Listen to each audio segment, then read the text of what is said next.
Hello, good morning. Good morning. I'm going to start by telling me your name and age. My name is Maria Wharton and I'm 60 years old. 60. Okay. Yes. Tell me a story, Maria, about your back problem from the beginning. I started 20 years ago. I started having back problems, and I went to see my doctor and had all kind of treatment beforehand. Went to an osteopath. Over the years, it kept coming and going. Till the last 3 years, I really got terrible back pain, as if my back was breaking, and it lasted for a long time. And again, I went to had painkillers and went to an osteopath and all kind of treatments, acupuncture. The pain never really left, but it eased off again after 6 months that I could manage it, kind of things, with painkillers.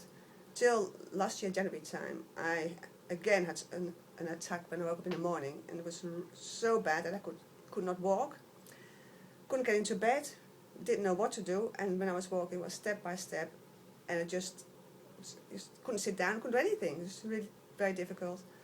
Went to see my doctor and I asked for some painkillers or whatever, because it was such terrible pain. It just didn't go away, and I went to again to see him. He gave me a bit of acupuncture, but the inflammation was maybe easing a little bit, because I couldn't put my head down, and that could just put my head up a little bit again after the acupuncture. But again, the pain just didn't go. I went to see my chiropractor twice a week just to get going again, and kept going back to the doctor to see if there's anything, could I go and see somebody. He just didn't think there was any need for that, because back problems, there's not much you can do anyway. It just didn't go away. 5 months later, I still had the same backache, and I went to see him again. I said, please, can you not go send to somebody who knows a little bit more about back problems than you might do. So we went to see a guy, and I really forgot his name or what he was doing really, but he checked me over a little bit, did a few leg movements and things. He said, yes, you have got a degenerative spine. So he said, what can we do about that? He said, well, nothing. So can I have an MRI scan? He said, no, there's no need for that. So I went back to my doctor, GP again, and I said, well, but can I not have an MRI scan? Again, he said, no, it's no need for it, because even if you get the results back, there's nothing you can do about it anyway.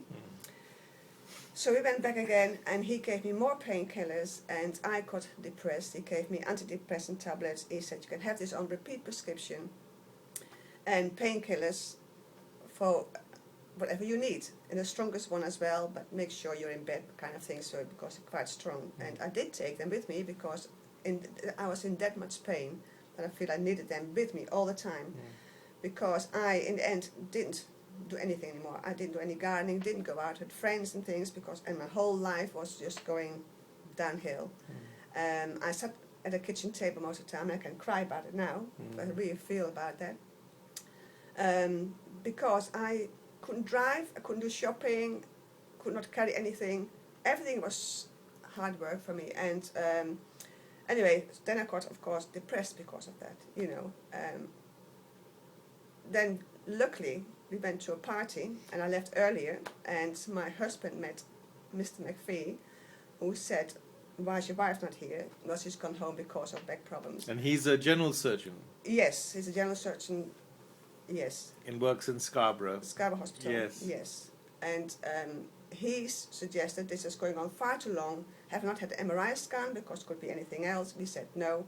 He actually phoned my GP and said, this needs to go further. And then we went privately to have an MRI scan done, and back to my doctor. He still said there's nothing you can do about. Just take medication and make sure you don't put any weight, and just live as normal as possible. And you have repeat prescription on the antidepressant tablets. Oh. Well, it was going downhill, and again we went. Mr. McPhee, he met my husband, and he said, what's next, nothing can be done about it. Again, he pushed, and actually he made arrangements, and I don't know exactly how it happened, but we met you, Mr. Krishna, and then the 27th of September I had my operation, and that went really well, and now I'm pain-free, and I can't believe it, and I'm a complete different person. No painkillers, no antidepressant tablets, I look forward to wake up in the morning and doing things, and I'm just a happy person. I can drive again, I'm independent, and it's just, I'm a completely different person. And it's, So, you're only 3.5 months from surgery as well. 3.5 months of surgery, and as soon as after my operation, when the operation pains kind of thing, I got over that. I had really no pain. I had to keep myself down a little bit, not to do too much, because I felt that fit. And you've had an interbody fusion at 2 levels and a spinous process spacer at 2 levels. Yes. So it's quite big surgery. I think it is. Looking at the x-rays, I think it's a very big surgery. And you've got a long scar. Yes, and actually that's also quite beautiful. Very nicely done. And you recovered quite quickly, I all think- said. Very quickly, I think. Definitely. I even travelled for my 60th birthday in December to Holland, that's where I'm from, and I had a party organised by my husband, which I didn't know anything about it, but I travelled again, which before I've not been back to see my family for a whole year because of my back problems. So, you know, and I'm picking up life again, and I find it amazing, amazing, and I really feel good, definitely. Okay. Well, thank you very much. Thank you.